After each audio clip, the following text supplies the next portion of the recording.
dolar, terus pokoknya ya wes sing murah-murah loh Mas, maksudnya gak mulu-mulu kok terlalu. Terus ongkosnya sudah kayak saya kan ukuran XL 660 berapa ya, lupa saya. Iya, wes pokoknya itu XL. Ukuran XL itu. Oke, jadi saya sekarang harus WA ke nomor tersebut ya Mas ya? Iya, boleh. Oh, oke, nanti cuma tapi aku lek telepon males aku karo wong ngono wedi ku pas aku moro-moro kena ilmu. Ya teleponnya rada ado. Teleponnya rada ado.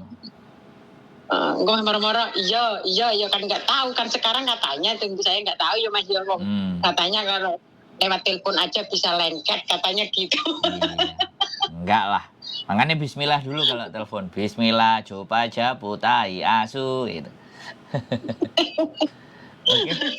Nggak usah bingung. Kontak-kontak nanti kalau ada masalah. Siap. Oke, makasih. Assalamualaikum. Waalaikumsalam warahmatullahi wabarakatuh. Oke, buat teman-teman semuanya, terjadi lagi ya paketan ABCD E F G H I J K L M N O P. Saya nggak ngerti, saya nggak paham. Intinya yang saya baca peraturannya adalah lebih dari $3 US itu baru atau bekas tetap semuanya kena pajak. Itu saja informasi yang bisa saya sampaikan. Keep stay tune my YouTube channel and see you next video. Bye bye.